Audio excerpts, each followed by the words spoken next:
Y el pueblo de Dios dice, amén. Lucas 10, versículo 19, señala lo siguiente. Miren lo que dice Lucas 10, 19. Cierto día Jesús reunió a sus 12 discípulos y les dio poder y autoridad. ¿Qué les dio? Para expulsar a todos los demonios y sanar enfermedades. Puede tomar asiento glorificando el nombre del Señor. Usted no sabe quién soy yo. Esa expresión hizo mucha carrera en nuestro país y suele decirse, o más bien suele utilizarse en personas aquellas que quieren demostrar poder y demostrar autoridad. La hemos escuchado en senadores, ¿quién se va a olvidar de lo que un día un senador, creo que de Montería, de Córdoba, llamado Eduardo Merlano, eso fue en el año 2013 o 2014, algo así, le dijo a un agente de tránsito: usted no sabe quién soy yo. Fui un senador electo con 50,000 votos.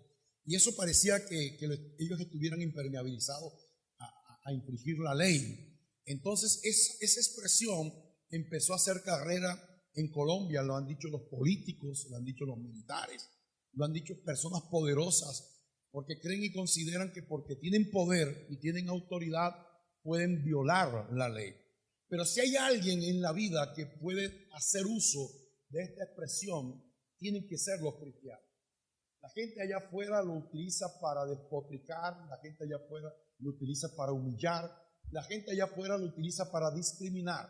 Pero nosotros los cristianos necesitamos, o más bien podemos usar esa expresión: usted no sabe quién soy yo, al mundo espiritual de maldad.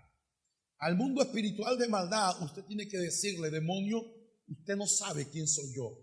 Al espíritu de adulterio con aquella persona de pronto con que tu amante, tu esposo está saliendo con tu amante, ya deja de llorar, tienes que pararte firme, pararte en la raya y decirle: usted no sabe quién soy yo. Al espíritu de pobreza, al espíritu de escasez que está trayendo tormento, preocupación a tu vida, tienes que pararte en la raya y decirle al espíritu de escasez: usted no sabe quién soy yo.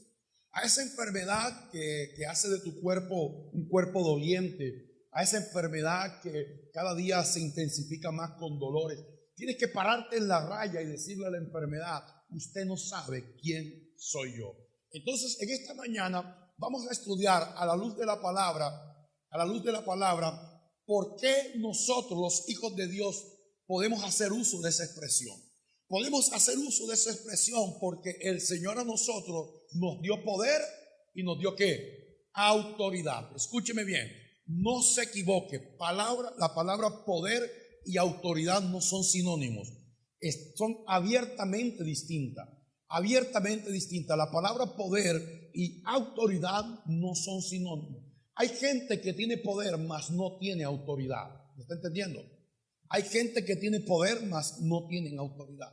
Hay gente que tiene poder económico. Si de pronto usted viniera y conociera a un hijo de Rockefeller, a un hijo de Mr. Colgate, a un hijo de Carlos Slim, esa gente tiene poder económico, pero no tiene autoridad para parar un tránsito. ¿Me está entendiendo? Si usted se le colocara a alguien en la vía, por ejemplo, un hijo de los Char, y le tocara un pito y le pusiera un pare, amén, allí usted no le haría caso, porque tienen poder, mas no tienen autoridad para paralizar el tráfico. Entonces, no confundamos la palabra poder con la palabra autoridad. Ahora, la Biblia nos dice y nos señala que el Señor a nosotros nos dio ¿qué? Poder y autoridad, las dos cosas. Ahora, vamos a estudiar a la luz de la palabra Lucas 9:1. Dice: cierto día Jesús reunió a sus 12 discípulos y les dio ¿qué? Poder y autoridad. ¿Para qué? Para expulsar a todos los demonios y sanar enfermedades. ¿Para qué tenemos poder y autoridad? Para enfrentarnos al mundo espiritual de maldad. Al mundo espiritual de maldad. El diablo no es una quimera, el diablo no es una mitología, el diablo es una realidad. Y usted se va a enfrentar a la organización más criminal y más perversa, que es la organización diabólica. El diablo existe. No es gratuito que usted escuche a diario en el mes de octubre atentados contra los niños. No es gratuito eso. El mundo de las noticias fue sacudido con una noticia que todavía tiene conmocionado el país. Un hombre en fundación viola a una niña de 9 meses y la incinera, la quema para borrar, 9 meses para borrar las evidencias. 9 años, una adolescente, a una niña todavía allí en el comienzo de su vida. Este hombre depravado violó a la niña y la quemó, la incineró. Eso no es gratuito. Hay una cantidad de niños desaparecidos en este mes de octubre. ¿Por qué? Porque los estudiosos en demoniología, los estudiosos en guerra espiritual sostienen que en el mes de octubre anda suelto el espíritu de Herodes. El espíritu de Herodes. Muchas estadísticas en las clínicas y en los hospitales sostienen que los abortos se multiplican por doquier en el mes de octubre. En el mes de octubre, ¿por qué? Porque el espíritu de Herodes campea por todo el mundo, por toda la región. Y usted ve cómo hay desapariciones, usted ve cómo hay violaciones, usted ve cómo hay maltrato, porque nos estamos enfrentando a un mundo espiritual de maldad.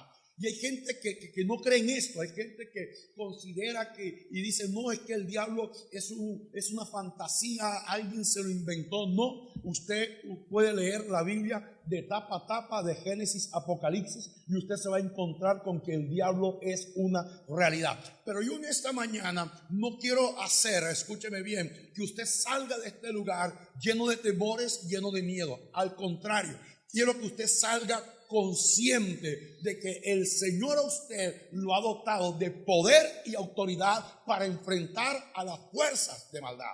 ¿Cuántos dicen amén a eso? Vaya conmigo. Vamos a definir lo que es autoridad. Definición de autoridad: es la capacidad de ejercer poder sobre otros.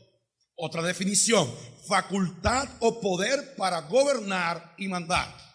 Dios a nosotros nos ha imputado su autoridad, El Señor a nosotros nos transmitió su autoridad. Cuando Dios colocó al hombre en el huerto del Edén, le dijo: sojuzgad y fructificad la tierra, es decir, gobernad la tierra, administrarla. Entonces el Señor puso en nosotros autoridad. Marcos capítulo 16, versículo 17, traducción del lenguaje actual, dice: los que confían en mí y usen mi nombre podrán hacer cosas maravillosas. Podrán expulsar demonios, podrán hablar idiomas nuevos y extraños. Esto a nosotros nos debe dar la fuerza y echar por tierra esa pastordependencia. Hay gente que depende totalmente del pastor. Llaman al pastor, llaman al líder: pastor, me movieron la cama, pastor, me movieron el dedo meñique del pie, pastor, la mecedora se mueve en la casa. ¿Qué hacemos? Cometí el error en un congreso de guerra espiritual que me tocó dictar en una iglesia, y en una de las láminas coloqué mi número telefónico. Terminado el congreso, me llamaba a diario casi media iglesia. Y me llamaban para decirme: pastor, es que tengo pesadillas, pastor, es que el niño no duerme bien. Y entonces hemos creado y hemos desarrollado una iglesia pastor dependiente. El Señor te dice en esta mañana que el mismo poder que tiene el pastor lo tiene usted. ¿Cuántos dicen amén a eso? No sea como la señorita o la señora que me llamó: pastor, mi esposo se presentó borracho, pastor, son las 3 de la mañana, venga, llore y sáquele ese espíritu de borrachera. Yo le dije: hermano, hágale un consomé, que se tome un mejoral y acuéstelo, porque eso no es un espíritu, eso es un vicio. ¿Aló? ¿Me está entendiendo? Entonces hay gente que depende del pastor o depende de los líderes. Lo que tenemos que entender es que el Señor a nosotros nos dio la autoridad y nos dio el poder. Te voy a hablar de 3 cosas o 3 áreas donde el Señor nos dio poder y nos dio autoridad. Número 1, no repito, copio. Dios nos dio autoridad para edificar. Diga, para edificar. Dios nos dio poder y autoridad para edificar. Segunda de Corintios capítulo 13 versículo 10 está escribiendo el apóstol Pablo. Y miren lo que el apóstol Pablo le escribe a la iglesia de Corinto. Dice: por eso les escribo todo esto en mi ausencia, para que cuando vaya no tenga que ser severo en el uso de mi autoridad, la cual el Señor me ha dado. ¿Para qué? ¿Para qué? ¿Para qué? Para edificación. Para edificación y no para destrucción. Lo primero que tenemos que enseñar en esta mañana y compartir es que el Señor nos dio poder y autoridad para edificar. Diga, edificar. Entonces, no tan solo para enfrentar demonios, no tan solo para enfrentar espíritus del mal, sino también para edificar. Me tomé el trabajo de buscar en el libro de griego, de palabras griegas, lo que significa la palabra edificar. Tome atenta nota. La palabra edificar viene del griego oikodome. La palabra oikodome significa levantar, construir, formar, fortalecer a través de cimientos sólidos. Es decir, cuando usted está construyendo, usted está formando.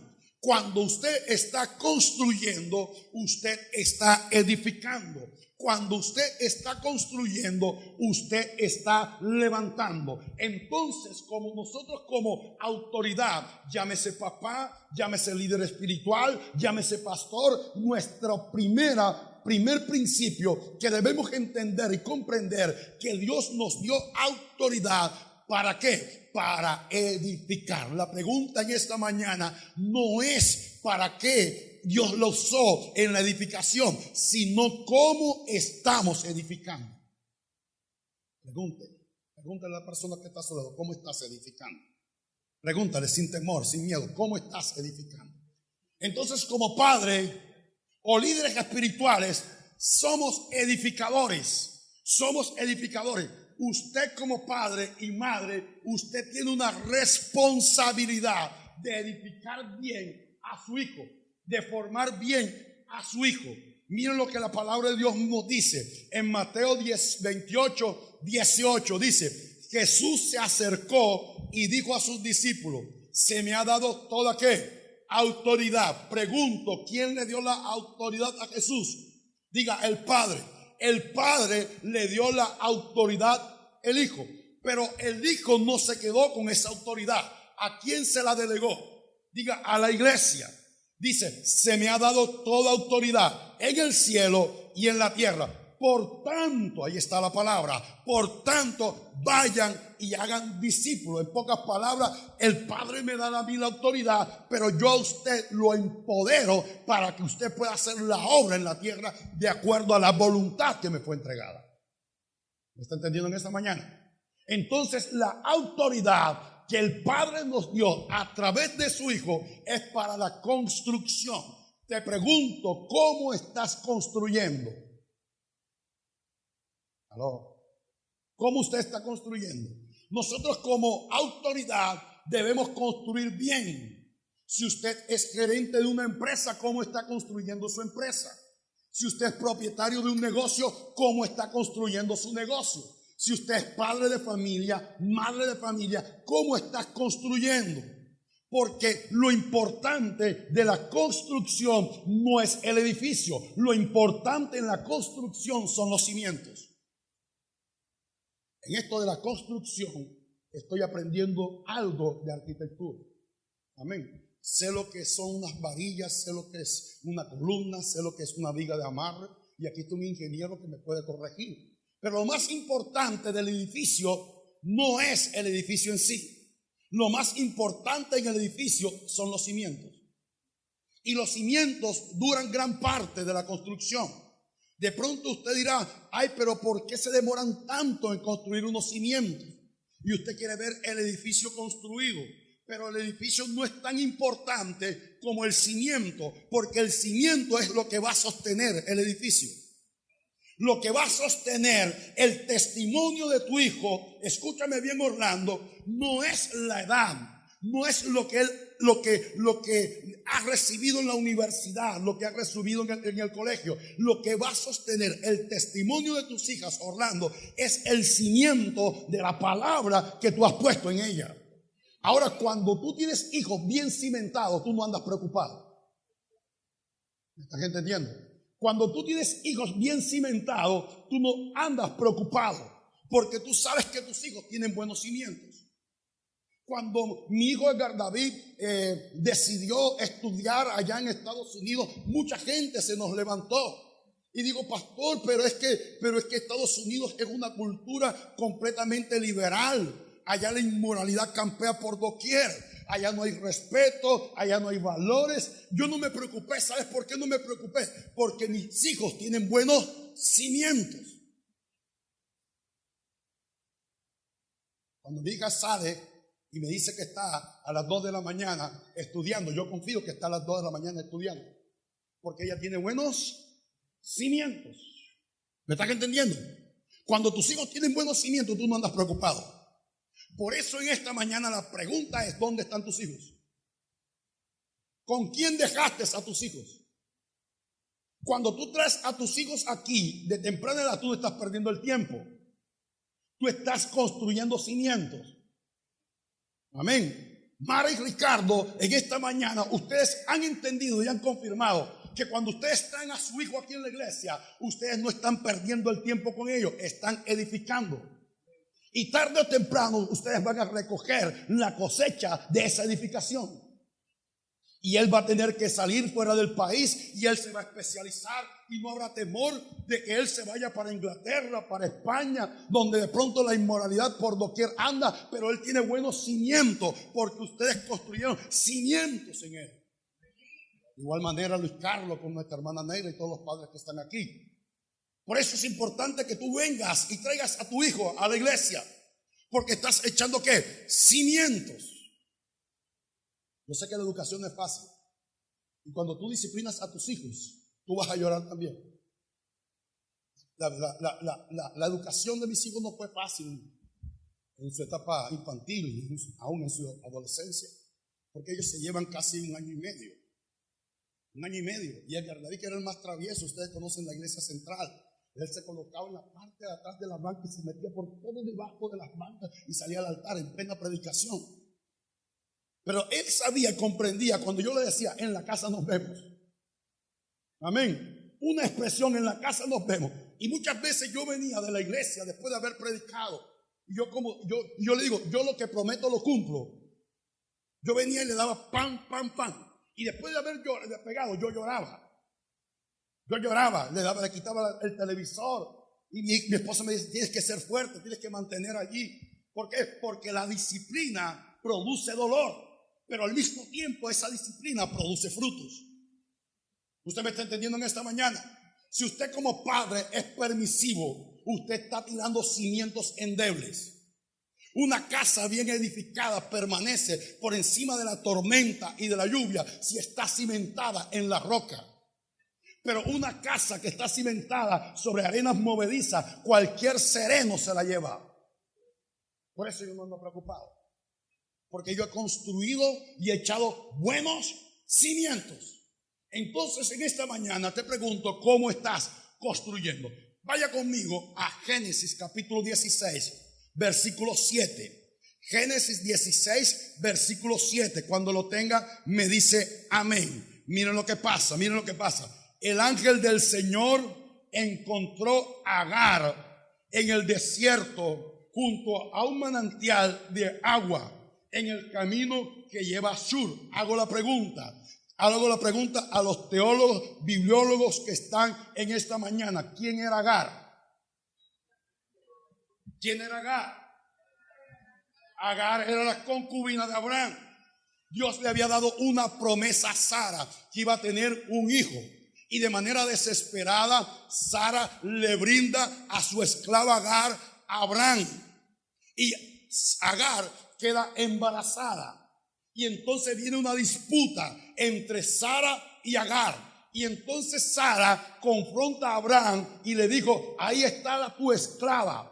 me insulta, me ofende. Y Abraham le dijo, ella no es esclava mía, ella es esclava tuya. Haz conforme a lo que tú quieras con Agar. Y dice la palabra que Agar la sacaron de la casa de Sara. Y ella va camino al desierto. Y se le presenta un ángel del Señor, que es una teofanía, es la aparición misma de Cristo. Se le aparece a Agar. Y miren la pregunta que le hace el ángel del Señor, Cristo. El ángel le dijo, Agar, sierva de Sarai, ¿de dónde vienes y a dónde vas? Y miren lo que dice Agar, estoy huyendo de mi señora Sarai, contestó ella. Y miren lo que el ángel del Señor le dice, regresa a tu señora y sométete a tu autoridad. Este principio de Agar lo deben poner en práctica muchas suegras. Hola, torre de control. Porque hay suegras y madres de esposas que en la primera pelea que tienen con el esposo reciben a la hija. Aló. Se fueron, están aquí. Y entonces la mujer viene, discute con el esposo y dice, ahora me voy para la casa de mi mamá. ¿Qué debe decir la suegra? ¿Qué debe decir la suegra? Cuando usted ve a su hija que viene con una bolsita plástica y la ropa, ¿usted qué le va a decir? Vaya y sométase. Hola. Pregunto yo aquí en la cocina y usted me va a responder. Mujeres, dígalo a voz en cuello. No se quede callada, denuncie. Te hago la pregunta. ¿Quién es tu autoridad, mujer? Dígalo fuerte. No se me atragante. Amén. Él es tu autoridad y a Él le debe sometimiento.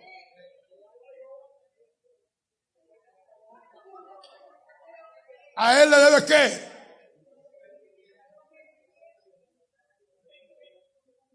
Amén. Sométete. Te lo digo en jerengonza. Chisó, chimé, chité. Sométete.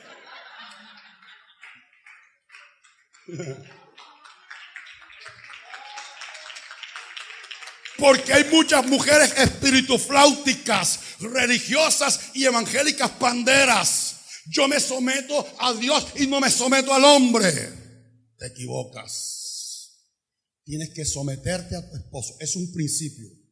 La sublevación y la rebeldía es un principio satánico. Por eso hay muchas mujeres con dolores de cabeza, con dolores de espalda, migrañas. Son mujeres con dolor en todas partes. ¿Por qué? Porque no se someten. Y esto va para los hombres. Ahora vienen los hombres. ¿Me quedo callado? Ustedes son malas. Me siento como Barrabás y Jesús. Crucifíquenlo. Pregunto. ¿Le hablo a los hombres?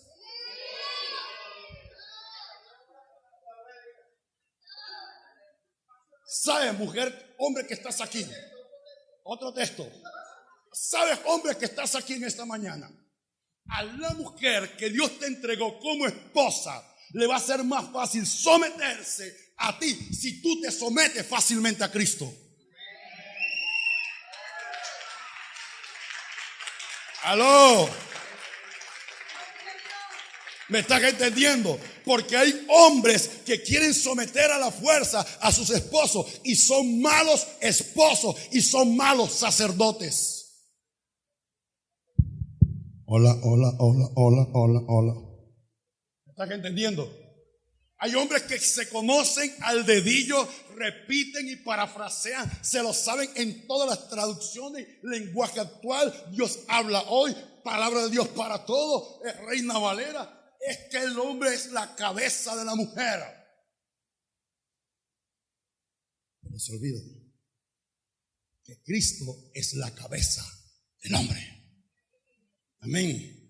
Y la mujer se va a someter fácilmente cuando ella ve que tú te sometes fácilmente a los principios bíblicos. Que tú seas la columna espiritual de la casa, que tú seas el sacerdote de la casa, que te preocupes por los principios bíblicos. Pero hay hombres que se conocen la alineación del Real Madrid, de Barcelona, se conocen la alineación del Manchester y no se saben ni siquiera un solo versículo bíblico. ¿Saben con quién está casado Ronaldo? ¿Qué comida le gusta a Ronaldo? Si Ronaldo come oblea, bollo de yuca, bollo limpio, y no se saben ni siquiera un versículo bíblico.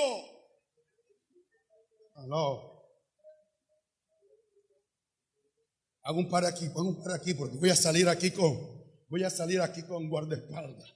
El ángel del Señor le dijo: regresa a tu casa y sométete. Amén. Cuando el ángel vio a Agar que estaba huyendo de su ama, de Sara, le dijo: regresa y sométete a Sara. ¿Cuánta gente rebelde no hay? A mí me preocupa mucho cuando viene gente de otras iglesias a nuestra iglesia y cuando le hago la entrevista ministerial. ¿Cómo saliste de tu iglesia? ¿Cómo saliste? ¿Saliste con la bendición pastoral? Y cuando me empiezan a hablar mal del pastor donde ellos estaban, a mí me preocupa. Porque hay un adagio que dice: si tú quieres saber lo que dicen de ti, escuchan de lo que dicen de otro. Y si hablan mal del pastor donde estuvo, cuando salga de aquí va a hablar mal de mí. Se fueron, están aquí. Entonces, me gusta cuando la gente viene sometida. Pastor, salí con la bendición de mi pastor. Aquí tengo la carta. Salí con la bendición de mi pastora. Me dijo: ayuda, ve allá, ayuda. Hermano, eso es bendición. Pero todo aquel que sale bajo rebeldía, en la iglesia donde va, es una iglesia que la divide. Génesis 16, versículo 9, versículo 10. El ángel le dijo: regresa a tu señora y sométete a su autoridad. Después añadió: yo te daré más descendiente de lo que puedas contar. ¿Cuándo vino la promesa? ¿Cuándo vino la promesa? Primero le dijo: sométete. Y producto de ese sometimiento, yo te voy a multiplicar. Y hay gente que anda en esterilidad y anda en escasez, no porque no tengan a un Dios poderoso, sino porque les cuesta trabajo el sometimiento. Sométete. Y después viene la promesa: yo te daré más descendientes de lo que tú puedas contar.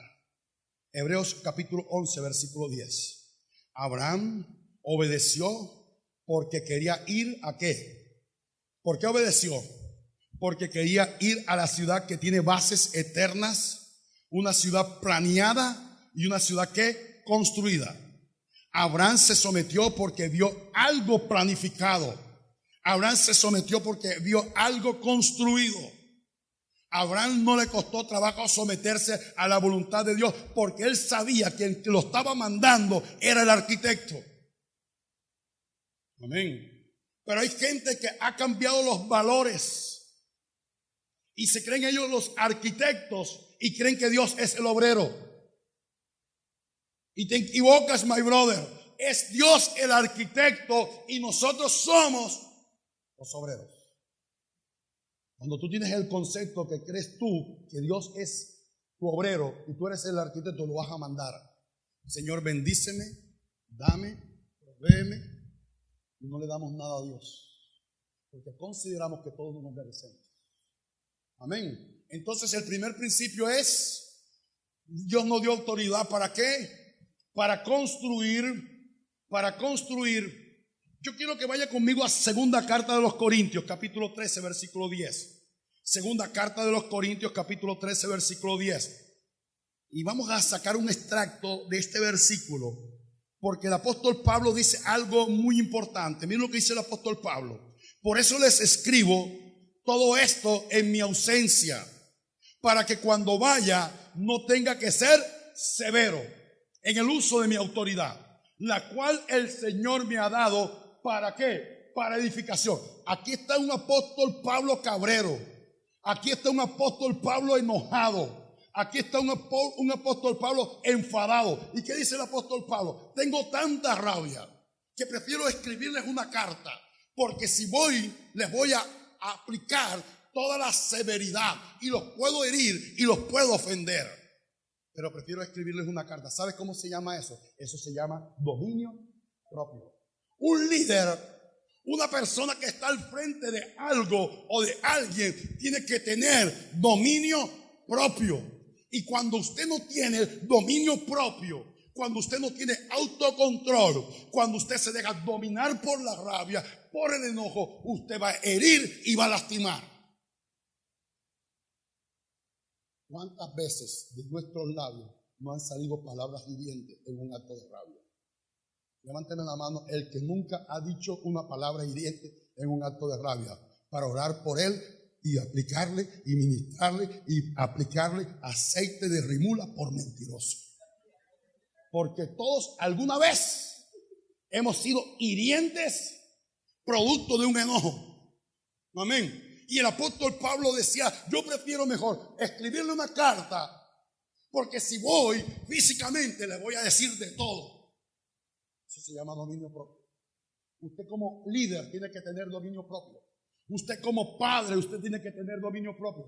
¿Cuántas veces no hemos ofendido a nuestros hijos porque en un acto de rabia le hemos llamado la atención y no lo estamos formando, disciplinando, sino que lo estamos ofendiendo? Número 2, segundo principio. ¿Para qué necesitamos poder y autoridad? Necesitamos poder y autoridad para enfrentar a los demonios. Poder y autoridad sobre los demonios. Lucas capítulo 9, versículo 1. Lucas 9, versículo 1. Entonces, llamando a sus 12, miren lo que está haciendo Jesús al principio de su ministerio. Él iba a desarrollar un ministerio por 3 años y él llama a 12. No es que los 12 lo escogen a él, porque hay muchos líderes que cogen y están metiendo gente en los ministerios y porque llegan a ellos. No, Jesús no aplicó eso. Jesús primero los llamó a ellos. Dice, entonces llamando a sus 12 discípulos, les dio ¿qué? Autoridad, ¿para qué? Sobre los espíritus inmundos, para que los echasen fuera y para sanar toda enfermedad y toda dolencia. Hay enfermedades que sus orígenes no son físicos, hay enfermedades que sus orígenes son espirituales. Y Jesús les dio autoridad a sus discípulos para expulsar demonios y espíritus inmundos. Me tomé el trabajo de buscar en el libro del griego, de palabras griegas, lo que significa la palabra inmundo. La palabra inmundo viene del término griego akatartos. Y la palabra catartos significa algo que contagia o contamina. Estar bajo la influencia de algo o de alguien. Cuando el Señor está diciendo que nos dio autoridad para enfrentar espíritus inmundos, está diciendo nos dio autoridad para enfrentar espíritus contaminantes. Y este es un tipo de demonio. Este es un tipo de demonio que tenemos que enfrentar. Los demonios contaminantes, los demonios influyentes, los demonios inmundos influencian tanto para el mal que son capaces de cambiar una apreciación de una persona. ¿Me estás entendiendo? Mira, usted ha visto personas, Ricardo, ha tenido la experiencia de personas que en un momento dado se la llevaron bien contigo, te honraron, te trataban bien. Era una persona muy amable contigo y de la noche a la mañana esa persona cambió contigo y tú te preguntas ¿por qué esa persona cambió conmigo? Y si tú vas al origen de todo, puede ser que esa persona que un día te respetaba, te quería, te amaba, cambió contigo porque alguien influenció en su concepto hacia ti. Diga, espíritus contaminantes. Este espíritu contaminante es tan fuerte que puede poner en contra a la hija en contra de la mamá. Mira, yo he visto casos de esposas que empiezan a hablar mal de la mamá de su esposo. le empiezan a hablar mal de su esposo. Y la mujer cambia el concepto hacia su mamá. ¿Por qué? Por un espíritu contaminante. Una persona que murmura y usted empieza a andar con esa persona murmuradora, empieza a hablar con esa persona chismosa y usted empieza a adoptar las mismas costumbres y empieza a hablar las mismas palabras que habla esa persona murmuradora. ¿Qué pasó ahí? Ahí hubo una transferencia de espíritu. Espíritu contaminante. Espíritu contaminante. Anda con un rebelde para que vea que todo se te pega. Yo he visto casos de madres que me han dicho, pastor, es que mi hija cambió desde que empezó a andar con fulana de tal. Y ahora habla igual que fulana de tal. Camina igual que fulana de tal. Se viste igual que fulana de tal. ¿Qué pasó allí? ¿Qué pasó allí? No es una imitación, hubo una transferencia de espíritu. Ahora, los espíritus contaminantes buscan mentes débiles donde ejercer su influencia. Amén. ¿Dónde atrapan ellos? A las mentes débiles. Pero una mente fortalecida, los espíritus dominantes no pueden entrar allí. Cuando tú tienes una mente muy débil y una mente manejable, influenciable, ese espíritu contaminante e inmundo entra y empieza a tratar contigo. Mira, yo he tenido casos, he escuchado casos de personas que me han dicho, pastores, que él no quiere volver a la iglesia porque la mujer con la cual él se casó es una atea de tiempo completo. Habla mal de los pastores, habla mal de la iglesia y lo ha sacado de la iglesia. Se encontró con una mente débil. Un espíritu inmundo, acatartos, entró en esa persona y cambió la manera de pensar de esa persona. Vaya conmigo. Lucas capítulo 4, versículo 33. Cuando Jesús llegó a este mundo, miren lo que pasó. Miren el estado de postración que estaba Israel. El estado de postración de Israel. Cierta vez que Jesús estaba en la sinagoga, un hombre poseído por un demonio, un espíritu maligno, comenzó a gritarle a Jesús. Pregunto, ¿dónde estaba ese espíritu inmundo? ¿Y qué era la sinagoga? El templo. En pocas palabras, el demonio estaba metido en la iglesia. Cuando Jesús entra a este mundo, el mundo espiritual se sacude, que aún los demonios estaban metidos en la iglesia. Yo me pregunto como cuando usted compra un rayo, ¿verdad? Y le echa y rocía el rayo en un cucarachero. Ahí salen cucarachas de todos tamaños, salen blancas, salen negritas, salen voladoras, salen patirregas. Ahí todas las cucarachas salen. Cuando Cristo vino a este mundo, el mundo espiritual se sacudió, que aún los demonios que estaban en la iglesia se manifestaron. Oye, un demonio, usted espera encontrar un demonio en una cantina. Usted espera encontrar un demonio en una taberna. Pero en la iglesia, en la sinagoga, estaban los demonios. Ahora, los demonios que hacían en la iglesia ejercían dominio.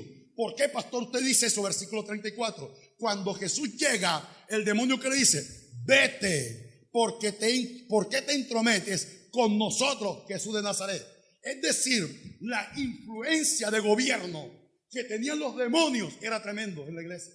Ellos eran los que mandaban. Ahí no mandaba el pastor, ahí mandaban los demonios. Ahora, aquí podemos sacar una enseñanza en el mundo de la demonología. Los demonios hablan. Los demonios hablan. Dice, ¿por qué te entrometes con nosotros, Jesús de Nazaret? Los demonios son políglotas. ¿Qué idioma hablaba Jesús? El arameo. ¿En qué idioma le habló este demonio a Jesús? En arameo. Los demonios utilizan las cuerdas vocales de la gente para hablar.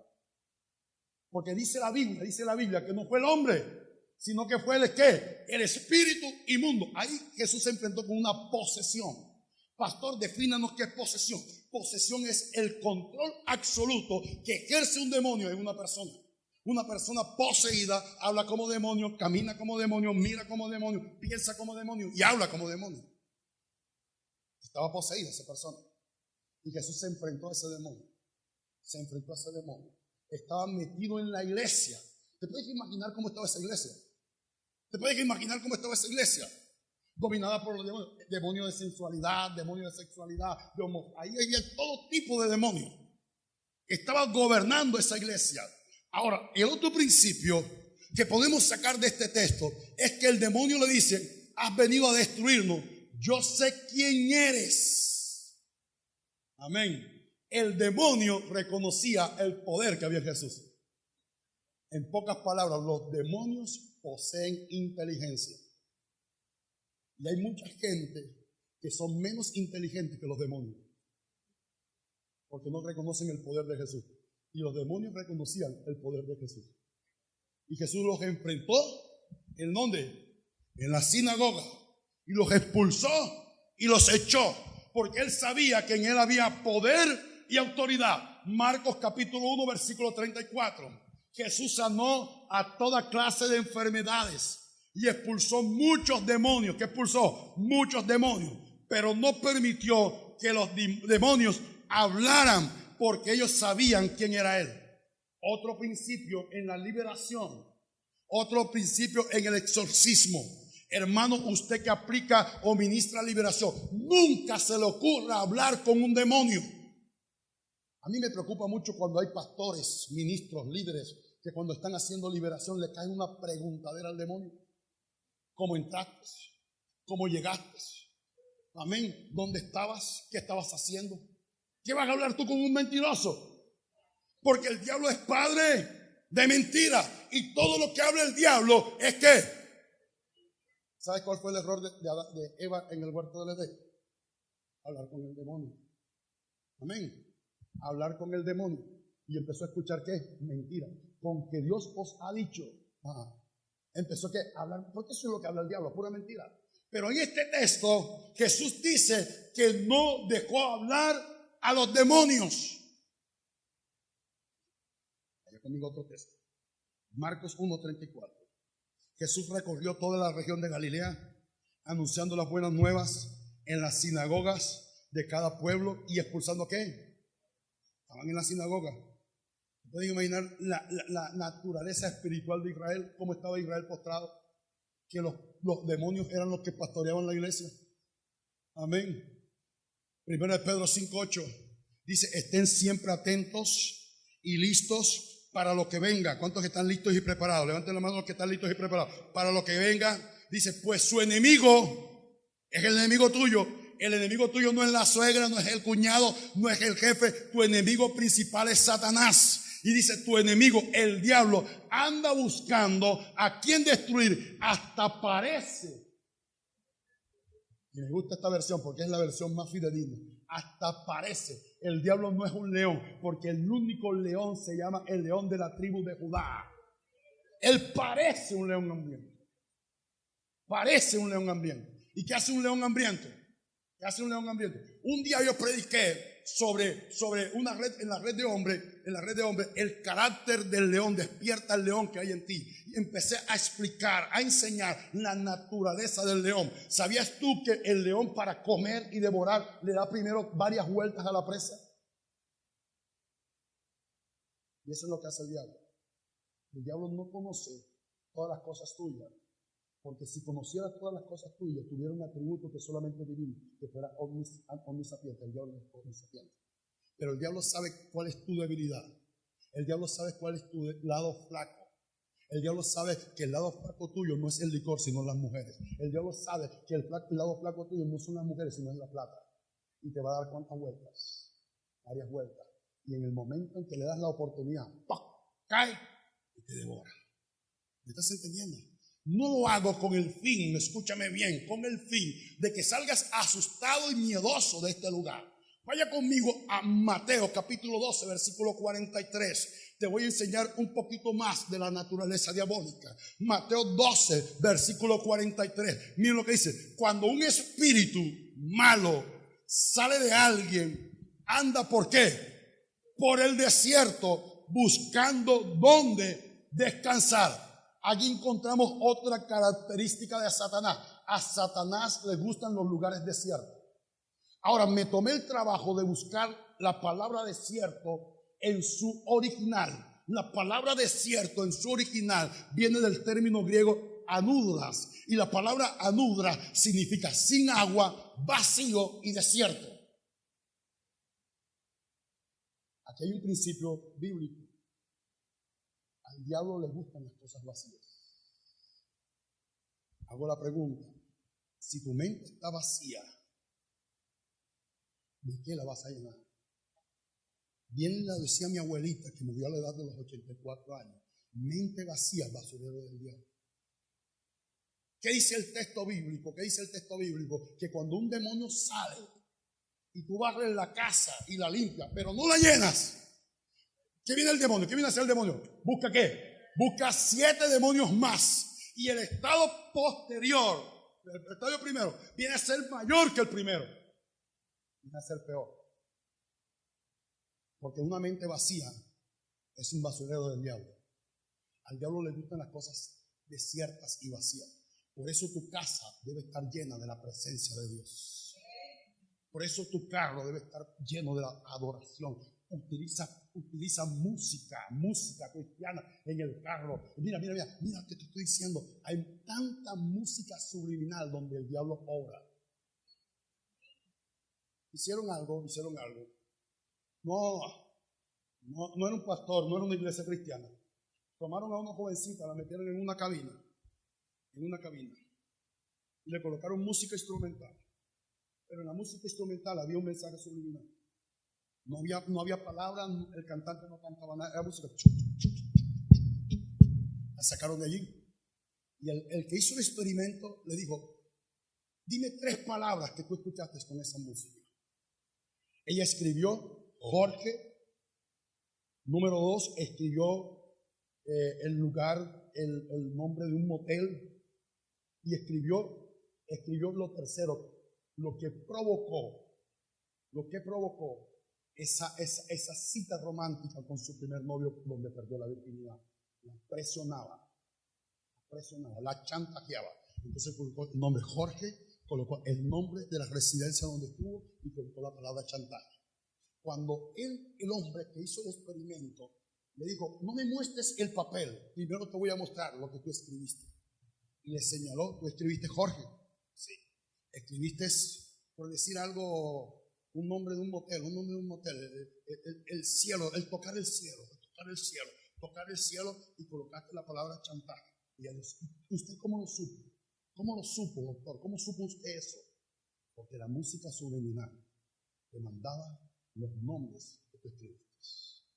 Eso es lo que hace la música subliminal. Cuando tú no llenas tu carro con la adoración del Señor y la estás llenando con otra clase de música, lo estás llenando de demonios. Amén.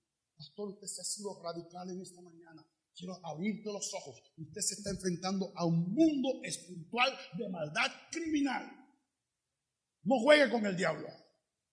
¿Me está entendiendo? No juegue con el diablo, porque el diablo no está jugando con usted. Segunda carta a los Corintios, capítulo 4, versículo 4 dice, Satanás, quien es el Dios de este mundo, ha cegado ¿qué?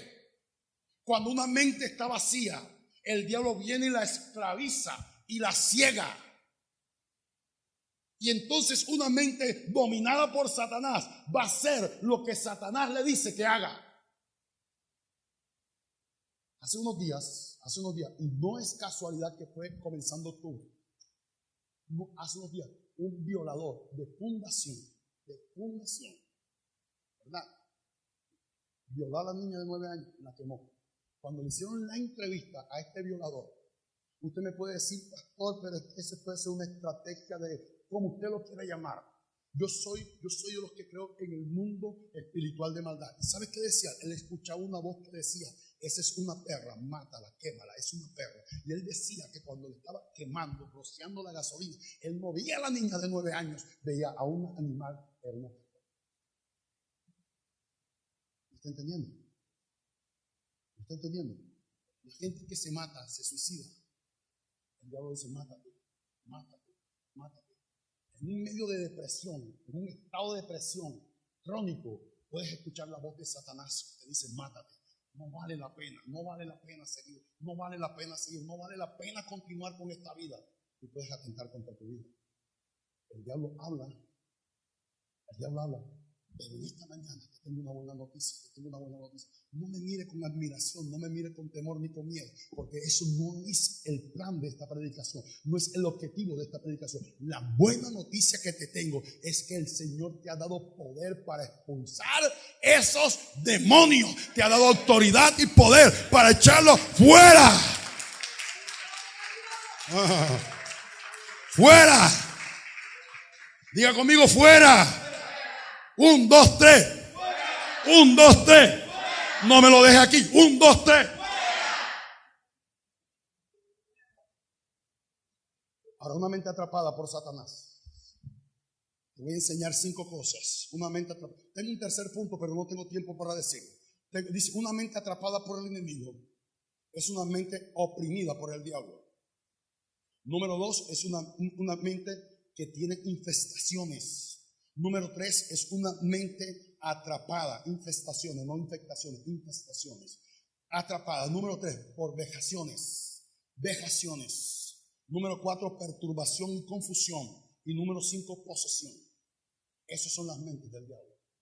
El tercer punto que yo te tenía en esta mañana, porque ya por cuestiones de tiempo no te lo voy a compartir. Por cuestiones de tiempo no lo voy a compartir. Es el poder y la autoridad que tiene el nombre de Jesús. No solamente la sangre,